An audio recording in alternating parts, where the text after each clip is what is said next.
In this video I'm going to talk about some Quail math, and this is Quail real estate. Now this is a perspective from I have a certain amount of space, how many quail can I fit in that area. There are other ways of looking at how much I want to get out of the birds, so how many would I need. So that's another equation independent of the space, and then you work out after you've got that how much space should I allocate. So this is based from the perspective of I have a certain amount of space that I can allocate for quail, how many can I fit in there. So I have a formula for this that I'd go in. It's not that complicated. I'm just going to take you through that. The first thing we're going to do is establish the space that we're trying to fill, and we're going to have to measure this out. If you're doing multiple levels, you'll stack them together. So we're going to start out with a 12 feet by 6 feet, 3.65 meters by 1.82 meters. That's our example I'm going to use for this. Now we're going to try and work out how many birds can we actually fit in that space.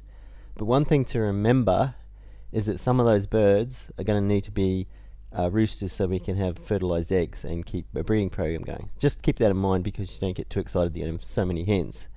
Now in this example, I'm going to put it down on paper and look at the formula. So we've got the number of square feet and the number of square meters. I'm going to show imperial and metric. I start with looking at it from the point of view of birds on the wire. And we have some foundation rules. We begin with 3.5 birds per square foot, or 38 birds per square meter on wire. And there's a slight allocation difference there for jumbos if you're looking at it from that point of view. And in terms of a standard, so this is not high density, standard density would be 1 bird per square foot, or 11 birds per square meter. That's just a foundation rule. It's not hard and fast. You can move it a little bit either way, but it's a good starting point. The high density is usually for more of a commercial setting, or where you're doing high levels of production, and it's more work. You need daily cleaning to keep on top of it. Now we move into the rules for on ground, these foundation rules. It is 1 bird per square foot for high density on the ground, and 11 birds per square meter. Now the standard is 1 bird per 3.5 square feet and 3 birds per square meter.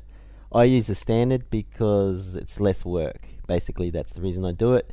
I feel more comfortable with that. It's not too much of a stress for me to keep the birds area where they live clean.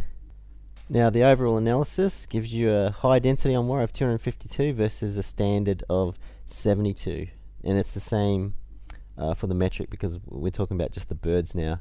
And then on ground it's 72 versus 21. Now that shows you there's a vast difference between high density. If you're really going to focus on your birds and make sure you're cleaning out that manure frequently, then you're on top of it. That's all good and you can get a high production rate. But if you're doing it less frequently, maybe you've got a busy lifestyle, standards more likely where you want to be. And just to confirm, the way you work it out is the number of square feet times the number of birds per square feet. So for example, 72 square feet is our base example. Multiply that by 3.5 birds per square feet for high density on wire, you get 252. Same as 1 bird per square foot is 72 by 1 is 72.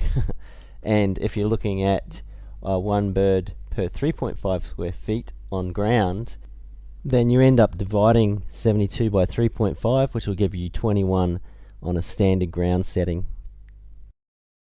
So that's it. That's the formula. Not too much to it, really. It's not that complicated. Just remember, it's not a hard, fast rule.